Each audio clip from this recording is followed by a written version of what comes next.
the symptoms, everything the patient presents with suggests it's a lower urinary tract infection. And the risk factors for cystitis are listed below. In terms of the microbiology, E. coli, like I said in the last talk, is the leading agent of UTI, whether in the community or in the hospital, okay? But there are some peculiarities about the organism that worries the medical team. And that's the issue of antimicrobial resistance. In particular, sequence type 131 has emerged globally as a major cause of fluoroquinolone resistant and ESBL producing E. coli causing UTIs. Now, what are the mechanisms of antimicrobial resistance that you are aware of?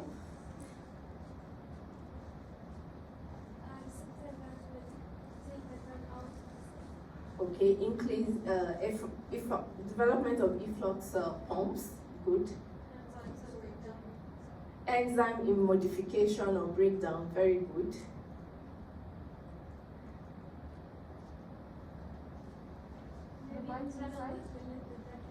Pardon? Okay, pouring channels, change in pouring channels or reduction in number of pouring channels, reducing influx, yes. The binding site changes. Pardon? The binding site changes. Modification of the binding site. What else? Bypassing a metabolic pathway, right? Like you have with the sulfonamide. Now, which of those mechanisms applies to fluoroquinolone resistant organisms? What? Bypassing.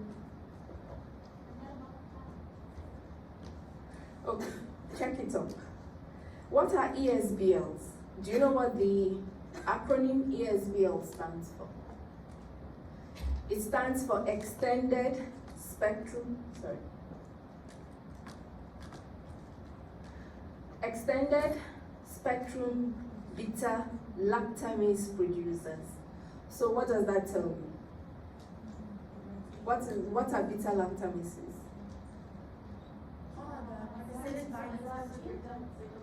They're antipenicillin binding proteins. They attach the beta lactam ring. Ah, that's more like it. So they are inactivating enzymes. Now, they are different from the regular beta lactamases. And that's why you have the ES, extended spectrum. So they go beyond the usual beta lactam antibiotics. So they go for the cephalosporins. Are you following? So that's why we say they are extended spectrum. And we're going to discuss why it's important to identify the presence of these enzymes when you have a uropathogen. Yes. Can you repeat why are they extended spectrum? Why are they Extended spectrum beta lactamase? Because they go for the cephalosporins. They can inactivate the cephalosporins. Okay? Remember that the cephalosporins or cephalosporins, I don't know, they have these bulky groups that protects the beta lactam ring. But these enzymes, they are still able to cleave the beta lactam ring in the presence of these bulky groups. Okay? Other agents we are worried about that could cause cystitis include Klebsiella pneumoniae, Proteus mirabilis, and these are usually associated with people who have been to the hospital before. Okay? Staph saprophyticus is particularly important in young, sexually active women. So although we say E. coli is the common agent in everyone, but when you have a subset of patients that you can describe as young, sexually active, and they are females, then Staph saprophyticus becomes an important agent to consider after E. coli. Other gram-negative and gram-positive organisms are not so common unless you have a past history of antimicrobial use or a visit to the healthcare facility. So in terms of clinical presentation, These we have gone through it in the last lecture, and the poster is self-explanatory, so don't let us waste time on this. We should focus on ESBL in the uropathogen. We just said the sequence type 131 has emerged as a drug-resistant serotype that has worldwide prominence. Okay, so what is so peculiar about ESBL? You know that if you have a critically ill patient, if you've all gone to visit friends or relations while they were on admission and they are on antibiotics, most of the time they are on cephalosporins, right? So it's the usual first-line antimicrobial agents that we administer.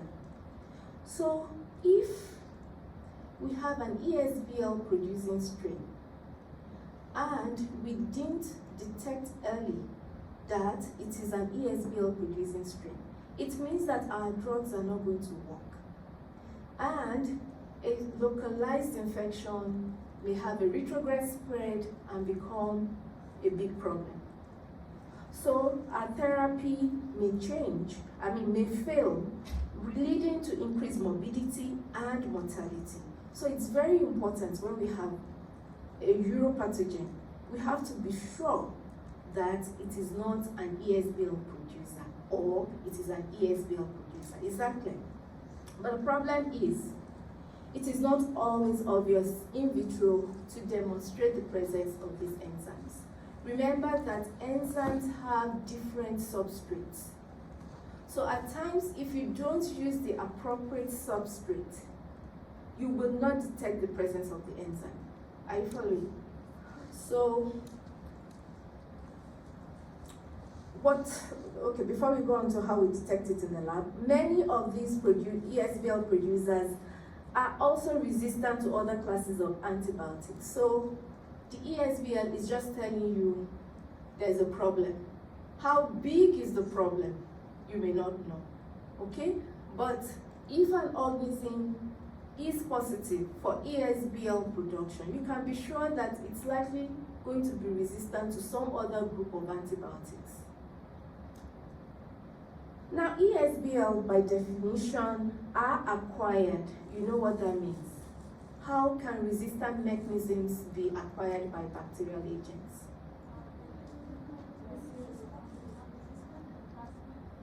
Plasmid acquisition, very good. That's regarded as horizontal transfer. Very good.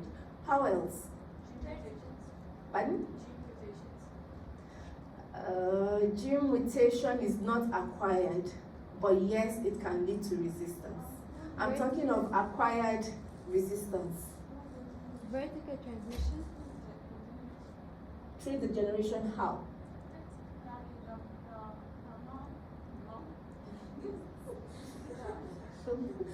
Plasmids can also be transferred through that. So we agree. Plasmids, yes. Resistant plasmid. How else? Have you heard of transposons? The jumping genes? The one that form pathogenicity islands? Pathogenicity island is different. You may have transposons on pathogenicity island that will move on to the chromosomal background. But you're right, pathogenicity island is another resistance mechanism, but it carries more resistant genes or more genes than a transposon. Okay? Transposons are usually very short and they are equipped with gene segments that will code for proteins that we insert and remove them at specific spots. Okay? So what's the other one? The last one? Bacteriophages, transduction, right? Okay, so we are saying that ESBL are acquired, usually plasmid mediated, okay? And they are classified as class A beta-lactamases because there are different types of beta-lactamases. And the way we determine them in the lab differs because they are different, okay? So they are acquired class A beta-lactamases that hydrolyze and confer resistance to oxyamino second and third generation cephalosporins. Okay? So cefepime is not third generation cephalosporin. Okay? But the others are second and third generation. Now, the significance of this is that, well, yes? I don't remember what are transposons. What are transposons? I just explained it. I did not understand. They are referred to as jumping genes. They can move independently. They can move from the chromosomal DNA onto plasmids. They can move from plasmids back to chromosomal DNA. They can move from plasmids to plasmids. This is POD, right? And you see why transposons are important in transferring resistant genes is that the time when they are being cleaved off and attached to another segment, you may have a resistant gene picked up. So by the time they land wherever they go next, they may drop that gene and then jump again. They are referred to as jumping genes. So you can check that up. Okay. Yes, so like I was saying, ESBLs, they are distinct from other beta-lactamases. And that's why we had to use the ES to further subclassify and characterize them. They are extended spectrum, okay? When you have an organism in the lab that is resistant to cephalosporin, there are other mechanisms other than production of ESBL that can mediate that resistance. But they are not as important and worrisome as ESBL because, like I said, if an organism you identify to be ESBL producer, you can be sure that it's resistant to other classes of antibiotics. Are you following? So ESBL is a bad sign. It's a red flag, okay?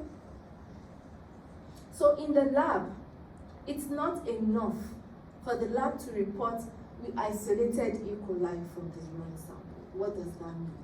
You have to let the managing team know whether you have an ESBL producer or not, because it's going to affect the drug selection. Are you following? So how can we screen for this? The basic strategy is to use an indicator cephalosporin. An indicator means what? Something that will alert you, right? Something that will alert you to the presence of something, right? That's what the indicator is all about. So you have to use an indicator cephalosporin because these are enzymes, and like I stated earlier, they can have different substrates. So you have to make sure that you are using a substrate that is likely to be acted upon by the enzyme if they are present in the isolate. Is that clear? Then, so you're going to use an indicator cephalosporin to screen for likely production. Then you seek the cephalosporin clavulanate synergy test. This is to confirm. So what is the difference? Screening is maybe you have an ESBL. But remember that cephalosporin resistance is not mediated by ESBLs alone. Is that clear? So if you do the initial screening and it is resistant because you measured the diameter of the zone of inhibition and you went to your reference table, it's telling you it's resistant, right? But is it resistant because the organism is producing ESBL, or there are other enzymes that could mediate resistance present in the organism? So you need to confirm by performing the cephalosporin clavulanate synergy test. Now, from your from your pharmacology lectures in POD, what is clavulanate or clavulanic acid?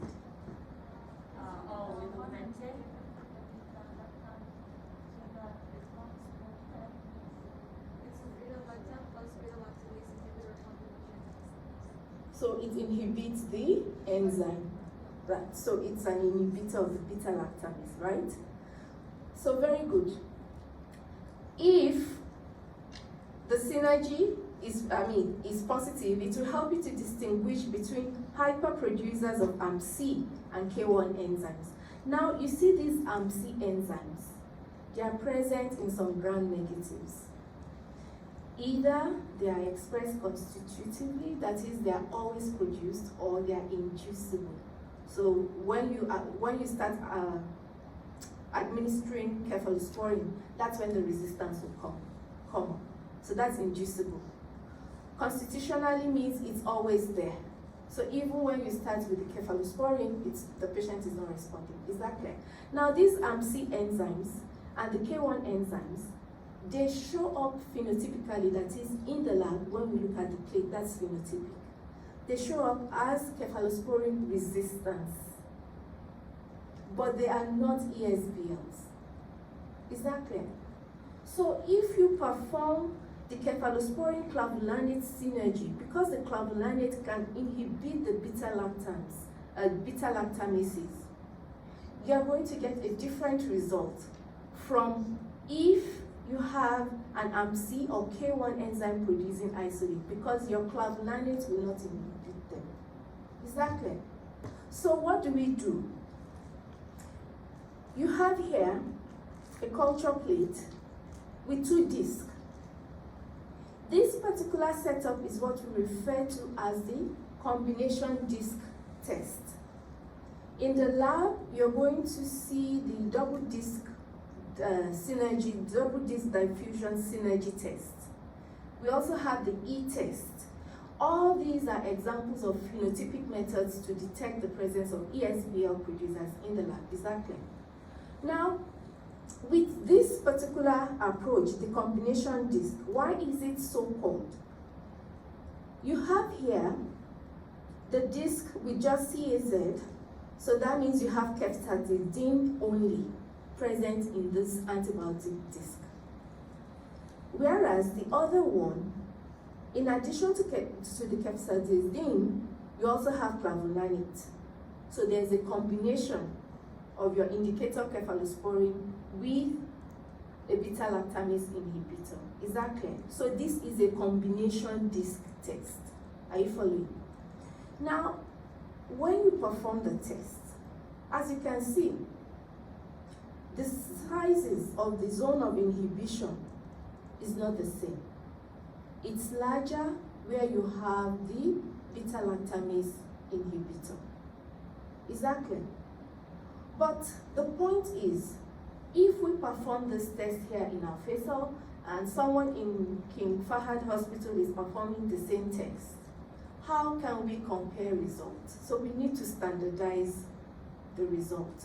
So the CLSI, the guideline is that when you measure the diameter of the zone of inhibition when you have the cephalosporin alone, and the diameter of the zone of inhibition when you have a combination with clavulanic acid.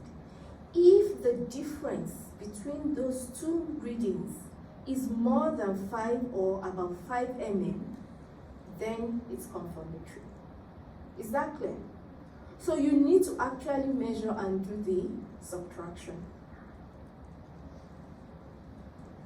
So phenotypic detection of ESBL is based on the resistance they confer to oxy-immunobeta-lactam substrates and the ability of the beta-lactamase inhibitor. Usually we use clavulanate to block this resistance. So as a result, you're going to have a wider zone of inhibition. Is that clear? So how do you manage acute uncomplicated cystitis? In acute uncomplicated cystitis, you don't really need to perform a urine culture. Symptomatically, the patient presents dysuria, no previous history, things like that. You can just start short-term antibiotic therapy, usually 3 days. That's what constitutes short-term. And if the patient recovers, then it's okay. The patient is allowed to go. You don't need to do anything further. If after 3 days, there's no resolution of the symptoms, that is, your treatment has failed, you need to investigate the patient. Now, if the patient was okay, but the patient presents again, and it becomes a recurrent thing all the time, like every month, the patient is coming, similar symptoms, then you need to place the patient on prophylaxis. So the drugs that are used on prophylaxis, I'm sure you will discuss this in your pharmacology lectures. So you only put a patient on prophylaxis when you have recurrent symptoms. Doctor, Yes. what do you mean by neurologic investigation? You may need to maybe perform a cystoscopy to find out maybe there is some form of anatomical obstruction along the pathway, or you may send the patient for contrast studies involving the urinary tract to look out for what is going on, or you may perform ultrasound imaging studies looking out for renal stones. It depends on how the patient presents. Okay. Doctor, if the strains was one position, I'm seeing K1, there won't be any change after adding clavulin, so that's how we complete. Yeah, exactly. So what are the complications from cystitis? Like we said, the patient may have recurrent infection, or at times you can have involvement of the upper urinary tract. So you can have pyelonephritis, and from pyelonephritis you may have urosepsis. And how can you prevent infection? This poster is self-explanatory, so there's no need to go through this. Let's move on to another syndrome, asymptomatic bacteriuria. From the name, asymptomatic, it means without symptoms. But what constitutes asymptomatic bacteriuria? Because when we say these terms, we want to make sure that we are on the same page. If we don't have clear-cut criteria to define these syndromes, what constitutes asymptomatic bacteria to me may be different from what constitutes asymptomatic bacteriuria to you. So we all must speak the same language. And that's why in the definition I've highlighted some words in red. So you have 2 consecutive urine cultures, and they are giving you significant bacterial count, more than 100,000. And it is the same organism.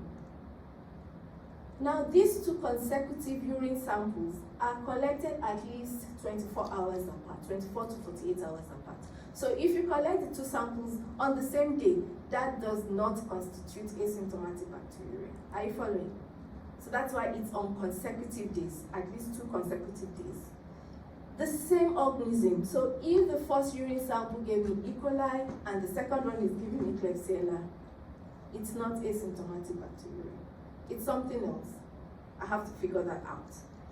And then I actually evaluated the patient, not because the patient had urinary symptoms. I was maybe doing something else. I wanted to do something else. Maybe the patient is going for hysterosalpingo, what do you call it? HSG. I'm forgetting terms. So the patient, it's a gynecological investigation to assess the patency of the fallopian tubes. So you may want to perform a urine NCS. Okay? So the patient was not complaining. The only problem was she couldn't get pregnant. She wasn't complaining about anything related to the urinary tract. So these are the important things you should keep in mind. 2 consecutive urine cultures. Consecutive means you have at least 24 hours, 48 hours between the 2 samples. Okay? It is the same organism and the patient is not complaining. So this condition may occur in the elderly or in patients in nursing homes, in female patients, and in pregnant women. Your approach to management, because the patient is not symptomatic, so we are not discussing any symptoms. Your approach to management depends on the age of the patient and whether the patient is pregnant or not, as if you have a female patient. Now, in children, there is a greater risk of of the child developing renal scarring, long-standing damage to the renal system if you don't pick this condition and treat effectively. So in children, treatment has to be instituted, and it's usually similar to what we do when we have acute cystitis, uncomplicated cystitis. You should know that the greatest risk of renal damage occurs during the first 5 years of life. In non-pregnant females, you don't rush to treat. Some say treat, some say don't treat. But they all agree that whether you treat or not, it has little effect on the natural cause of the infection. So, whether you treat the patient or not depends on you, or maybe the procedure in your hospital. Now, how do you treat? Now we are focusing on adult population, pregnant women, nursing home residents, and patients who are on catheter for a very long time. Okay? So, for pregnant women, you treat for about 3 to 7 days, and these are the usual agents you can use. Now, these other agents, you may use them, but there is a caveat as to when you can use them. In nursing home residents, it's not recommended to, start treating unless they are going to go for an invasive procedure. In patients who are on urinary catheter for more than a month, it's not indicated to go ahead and treat them, because we know, and we are going to discuss this, in patients on catheter for a very long time, you have biofilm formation with a lot of organisms. So the organisms may be present in the urine, but maybe there's nothing going on in terms of infectivity. Okay?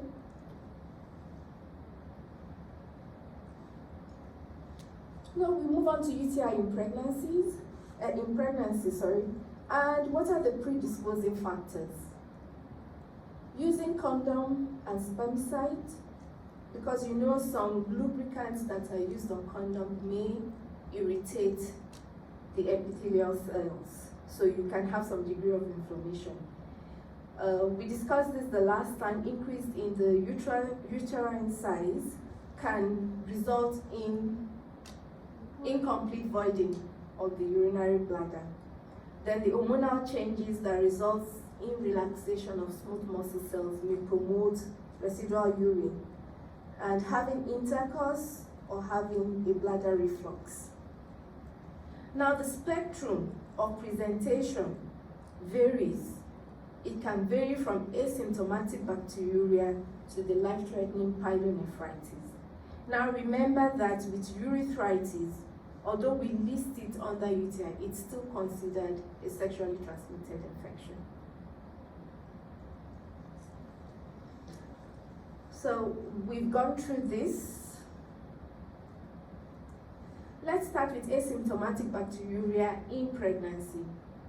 It occurs in about 4 to 7% of pregnant women, and 20 to 40% of these 4 to 7% pregnant women will develop acute symptomatic pyelonephritis during pregnancy. So what does this tell you about asymptomatic bacteriuria in pregnancy? It's a serious condition. Although it is asymptomatic, the patient is not complaining. It can lead to life-threatening conditions. So if you find a pregnant woman who has asymptomatic bacteria, you must treat. Is that clear? Yes. A combination of factors. With pregnancy, there is some form of suppression of the immune system.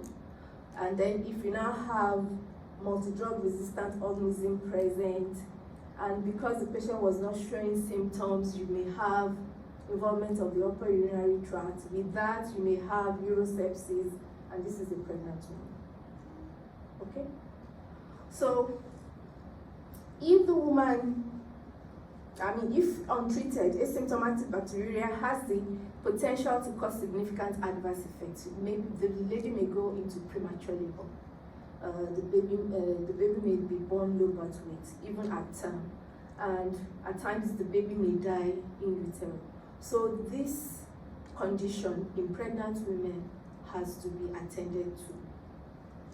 Now, due to the significant adverse events associated with pyelonephritis during pregnancy, you must carry out routine screening at the initial prenatal visit and at 28 weeks gestation.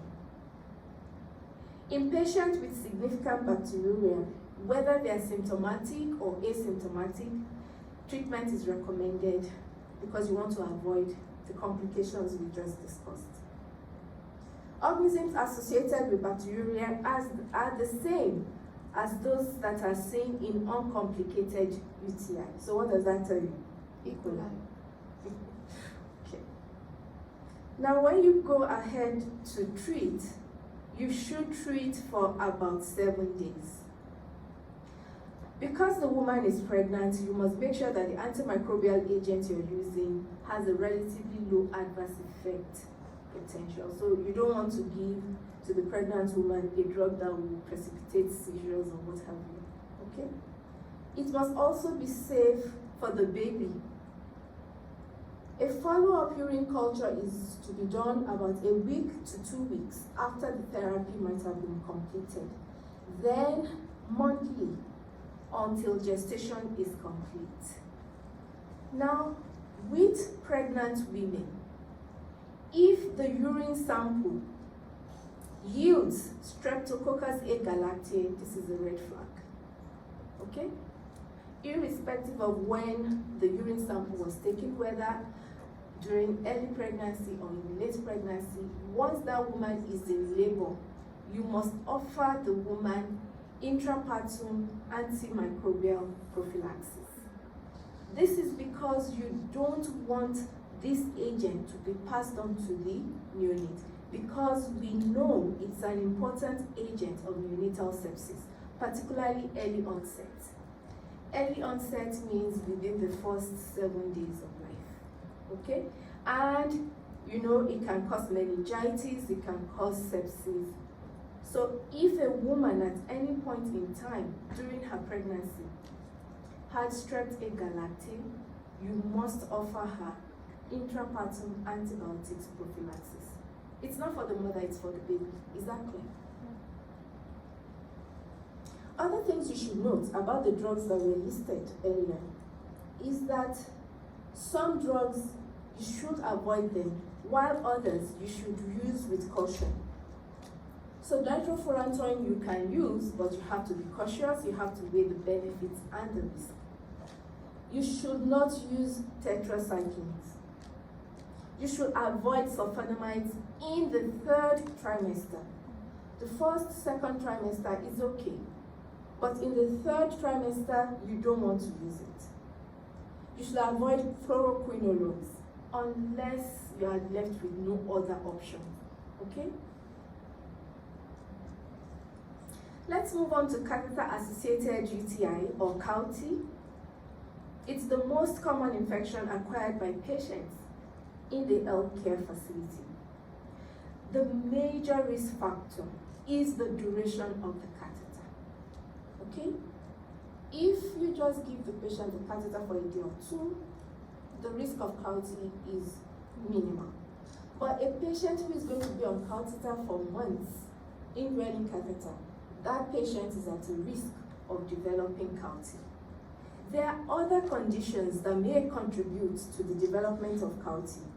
For example, if the team that passed the catheter did not observe strict asepsis. This procedure, catheter passing, is an aseptic technique. So you are expected to gown, have a mask, wear sterile gloves, not latex gloves, and you must have a sterile tray. So if for any reason you didn't observe strict asepsis, you are actually introducing an organism at the time that you're passing the catheter. Also, patient factors may contribute to the development of CAUTI. For example, being female, because we know the urethra is very close to the perianal region. patients who are paralyzed that can't move, patients with cerebrovascular disease, patients who are old, patients with uncontrolled DM, or if they've had history of UTI before you are passing the catheter. And if they've been on antibiotics, particularly within the last 90 days. Catheter-associated infection is the source for about 20% of episodes of healthcare-acquired bacteremia in acute care facilities and over 50% in long-term care facilities.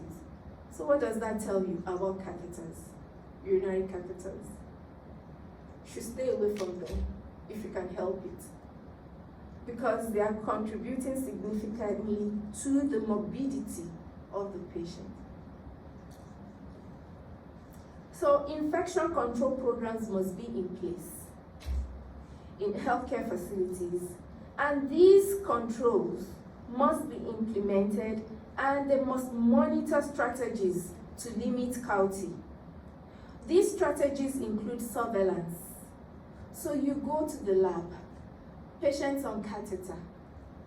What is the rate of positivity? What is the pattern, the spectrum of organisms and the antimicrobial resistance? So your surveillance is very important. If before, say like 2 months ago, you had 10 patients on catheter and only one of them developed CAUTI, and then you're coming in today and your result says 9 out of them have CAUTI, something is wrong somewhere. Okay? So you have to make sure that you go back and find out what is going on. Do you have new healthcare workers that are not observing asepsis, or are patients just on catheter and they've forgotten that patients are on catheter? So you have to have an effective surveillance system. Then you have to review appropriateness of the catheter. Once a patient is on catheter, as part of the bundle of inserting the catheter, you must indicate when the catheter should come out. So if you don't indicate, the nurses must be on their toes and worry you. So when should this catheter come out? And of course, complications. For example, is the catheter always blocked, occluded? Because that can tell you an idea of the infecting organism. We're going to discuss that in a moment. So all these are things you have to be on your toes to note. Yes.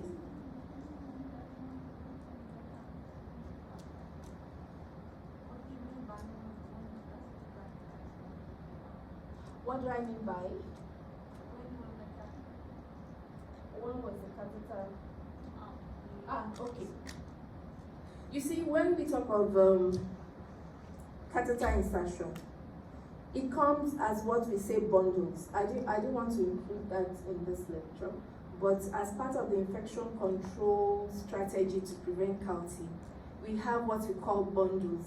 Now, when we say bundles, we are referring to procedures or actions that we carry out as a group or as a set, okay, to prevent the development of CAUTI. So we have what we call the insertion bundle, and then we have what we call the maintenance bundle.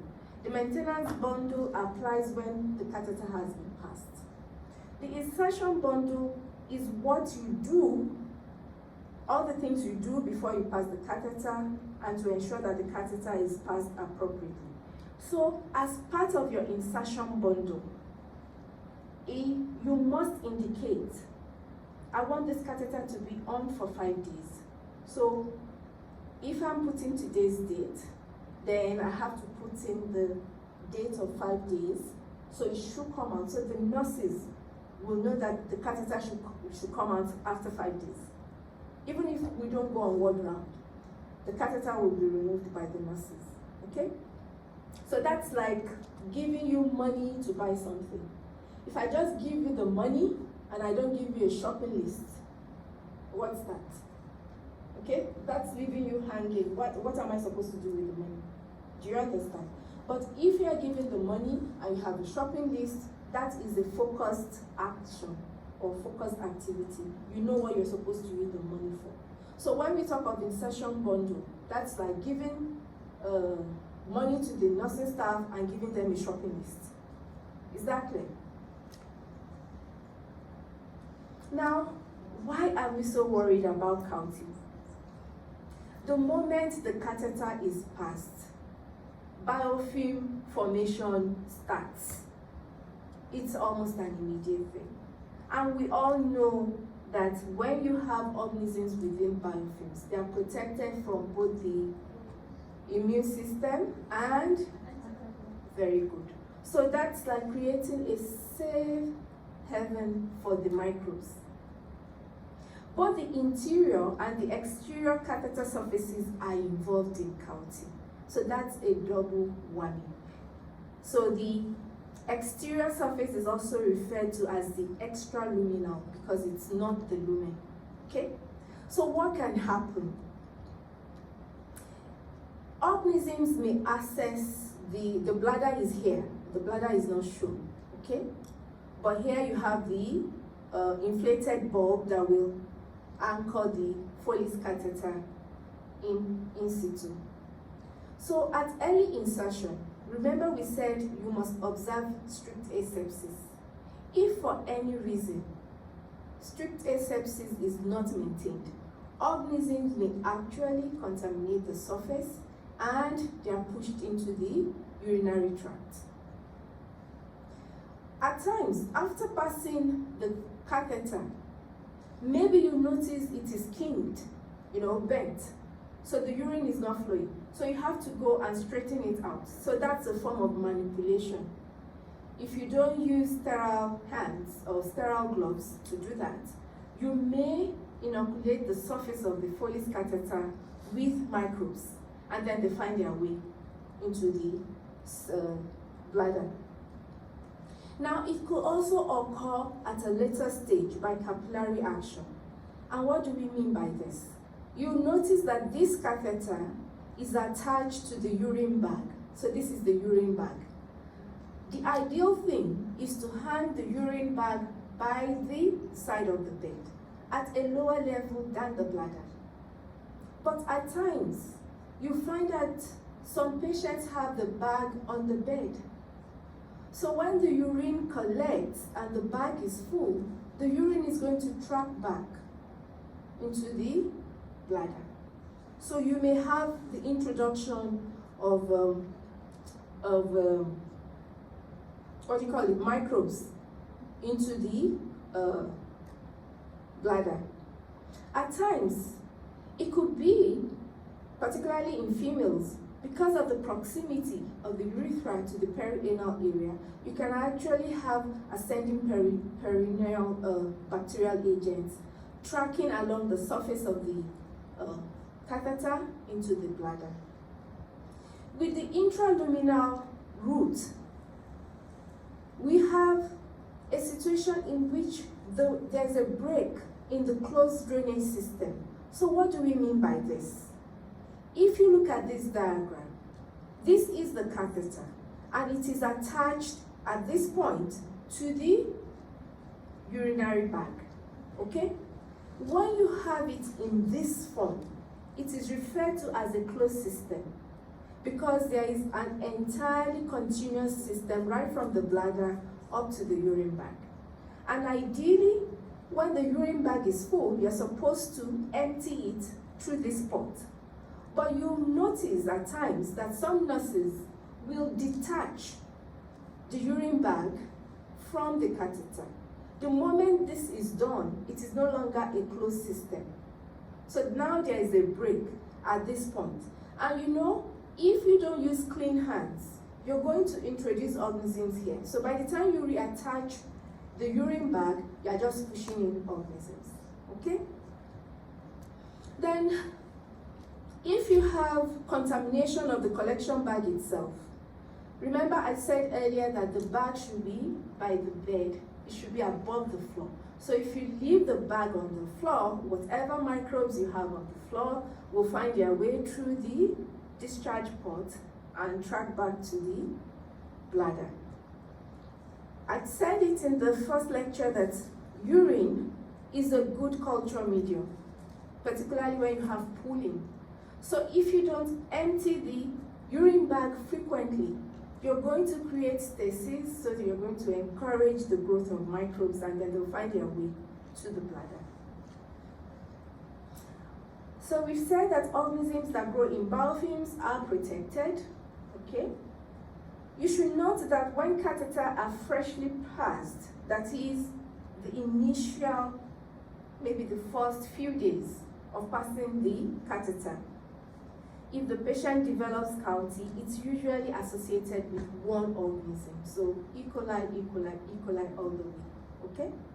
However, if you have a situation in which the catheter has been on for days, say for months, a month, 2 months, the nature of the biofilm will change, because the biofilm is not a static structure, it's a dynamic structure, okay? So you now have other organisms contributing to the pathology. So for a patient who is on indwelling catheter, it's possible for us to have up to 5 organisms in the urine sample. In this case, we now have to figure out, is there a predominant organism, or are they all significant, and things like that, like we discussed in the last lecture, okay? Yes? The urine bag not changed? Did you change the bag? The urine bag is not changed often. You empty it. But in the event of a CAUTI, everything comes off. The catheter, the bag, everything is discarded. You don't keep anything. Yes? No. You're going to traumatize the structure. You know, the ureter is a very delicate structure. It's a thin structure. You can't go in and out all the time.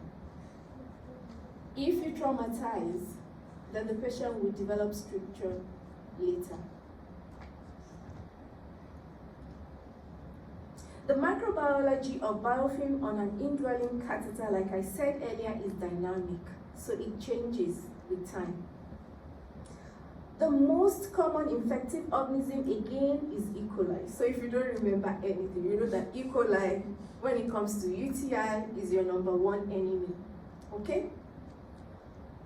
Other Enterobacteriaceae, as well as Enterococci species, coagulase negative staph, Pseudomonas aeruginosa, and other non-fermenters. Other non-fermenters that are important in the hospital environment include agents such as Acinetobacter, okay? Then you can also have Candida species as agents of CAUTI. Now, I want you to note that Pseudomonas aeruginosa and the other non-fermenters are usually associated with hospital environment. And you are worried because they are also usually multi-drug resistant.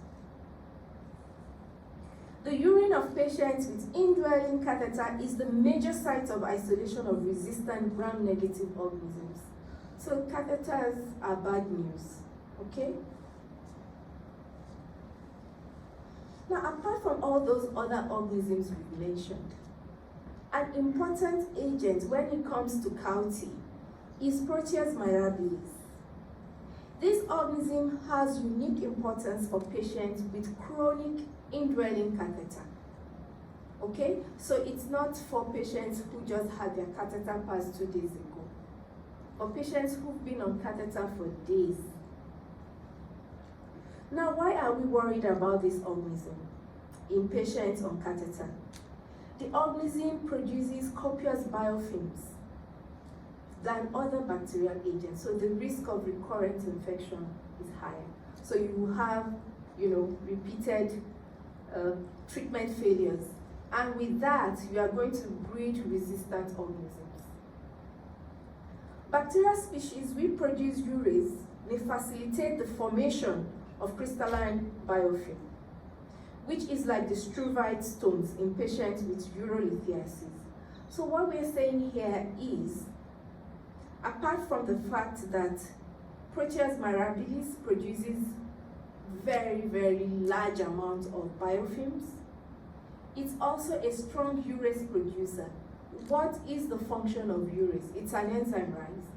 What does it act on? No, it's not acting on ammonia. It's acting on urea. You said urease. It's acting on urea, which is present in urine.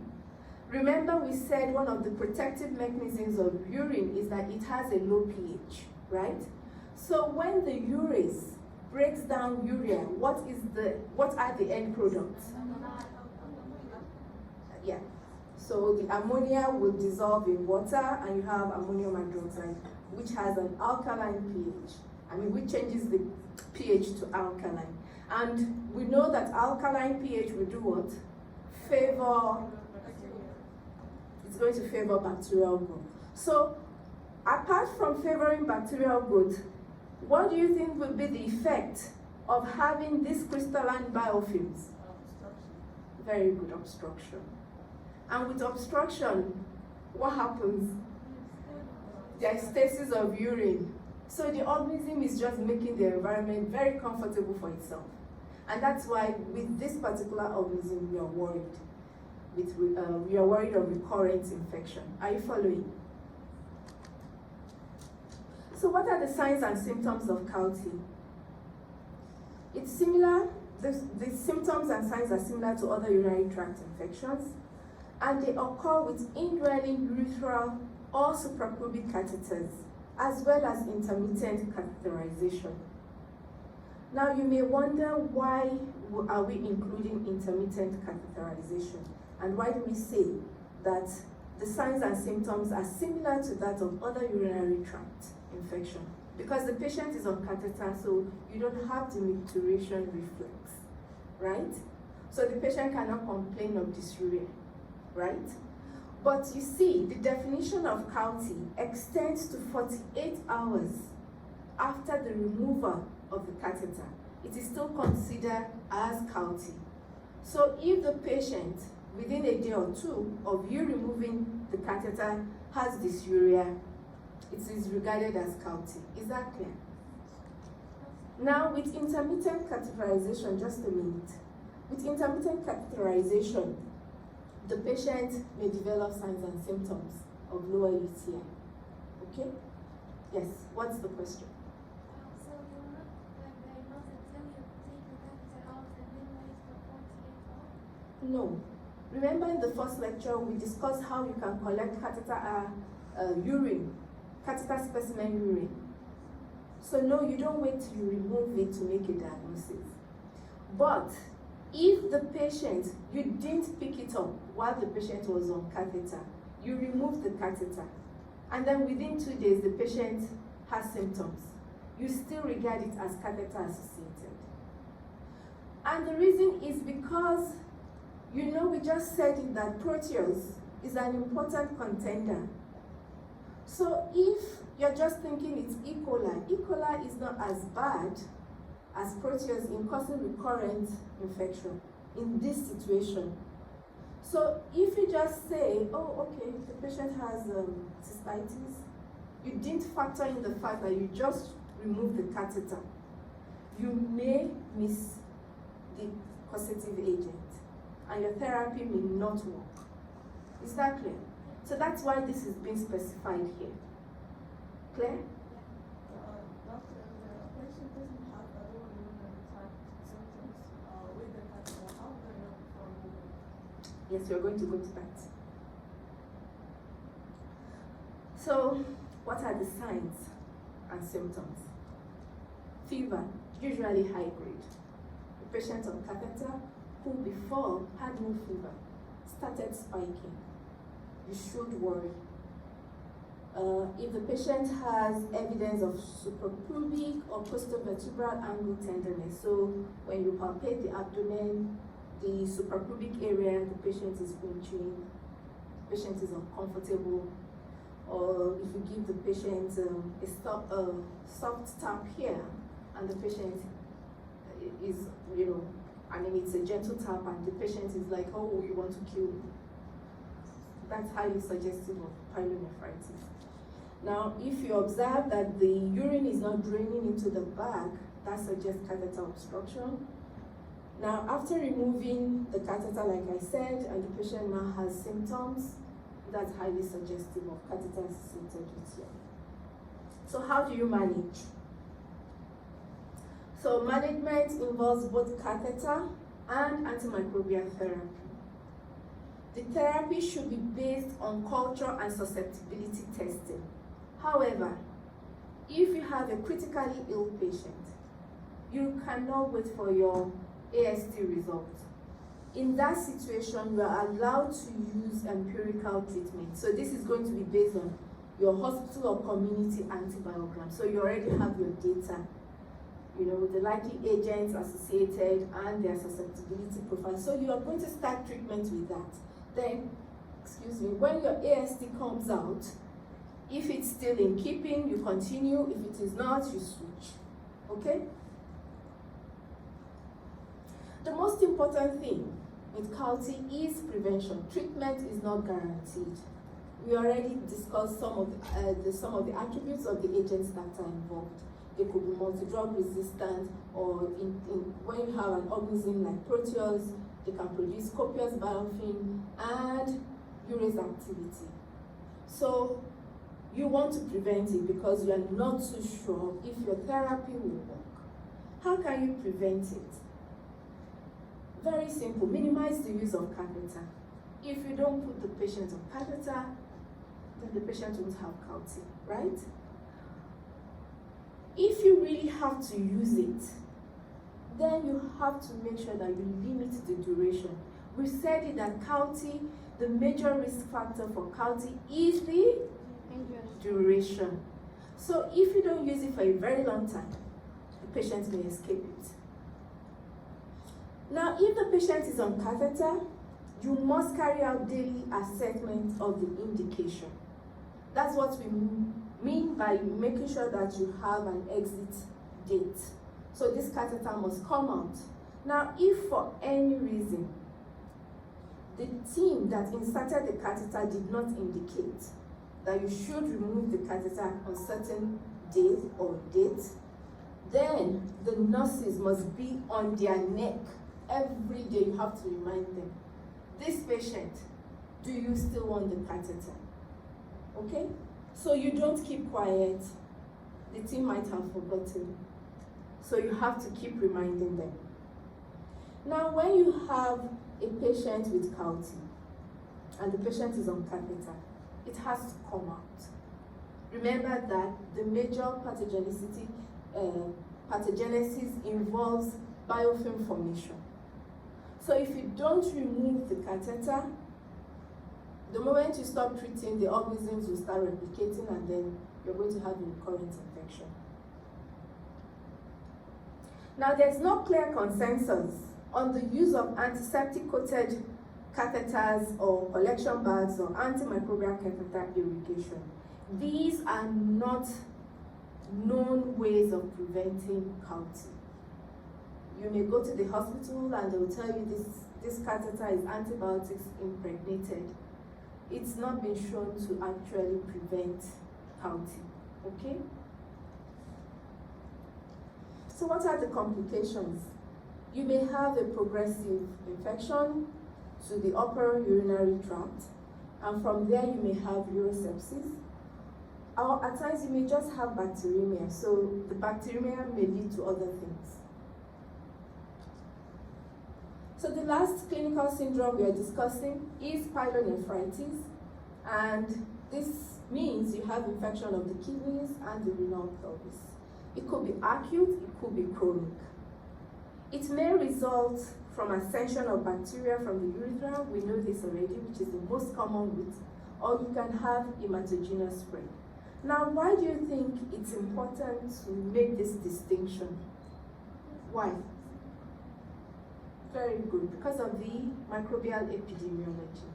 Most of the time, when you have an infection from the ascending route, it's likely to be gram negatives. I'm not saying you would have gram positives, okay? But it's likely to be gram negatives. But when we talk of hematogenous spread, say for example a pre-existing endocarditis, we know that gram-positive cocci are the most common agents of endocarditis, infective endocarditis, right? So it makes sense that when you have hematogenous spread, you're likely to have a gram-positive cocci. Now, a patient with pyelonephritis will present with constitutional symptoms such as fever, which is usually high grade, flank pain or tenderness, and you can have nausea and vomiting with or without signs of lower urinary tract infection. Again, in terms of the microbiology of pyelonephritis, when we're talking of the retrograde infection, E. coli is the most common pathogen. Other agents such as Klebsiella and Proteus may play an important role, particularly in hospitalized patients. Pseudomonas aeruginosa is another important gram-negative agent to consider. It's usually associated with healthcare infection, and in patients with anatomic or neurologic abnormalities, they are more prone to Pseudomonas pyelonephritis. Patients who had series of antibiotics in previous weeks or months are also at a higher risk. Now, if you have a patient with recurrent Proteus infection, patient has pyelonephritis, but each time you send your sample to the lab, you are getting Proteus organism, no other organism, you should evaluate the patient for struvite stones. Remember that these stones will not allow antibiotics to penetrate them. So organisms can hide on these stones and in these stones. So after you might have completed the therapy, these organisms will start replicating all over again. So if there is a recurrent pattern and it's the same organism, not a different organism, you should evaluate the patient for renal stones. With hematogenous infection, like we stated, Staph aureus is the leading agent, but at times you may have patients with disseminated TB involving the genitourinary tract. So you can also have Mycobacterium tuberculosis as an agent in this case. Unlike Candida, which seems to have a retrograde pathway, when you have pyelonephritis and you have a fungal agent, it's highly suggestive of a disseminated fungal infection. Okay, so the patient has some degree of fungemia. You have to investigate appropriately. So how do you make a diagnosis? Again, urine is the sample of choice. And what we find in the urine are similar to what we find in cystitis. We discussed this in the first lecture. So we find white blood cells. We find bacteria, either the spawn or the unspawned urine sample. If we gram stain, we may see organisms, okay? We may see white blood cells as well. Red blood cells. So what additional features in the urine, or feature rather, in the urine can further make us think of upper UTI? And that's the presence of white blood cell casts. Now these casts, they are like molds from the tubules. Remember that the nephron has the proximal convoluted tubule, the loop of Henle, then the distal convoluted tubules. When you have an inflammatory process involving the kidneys, the amount of protein that is being shed into the urine is high.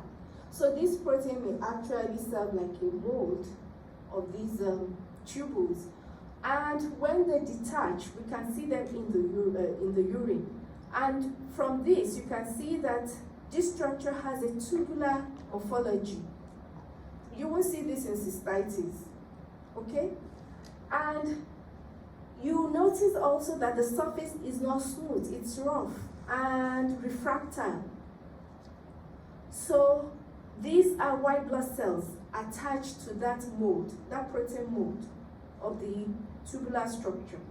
You may also see red blood cell molds as well, okay? But the point is, when you see cast in urine, it's highly suggestive of upper urinary tract infection. Is that clear? If you perform a complete blood count, the white cell counts are usually elevated. C-reactive protein will also be elevated. Now, in terms of management, your antibiotics is the most important go-to therapy. Okay? Any questions? So have a nice day.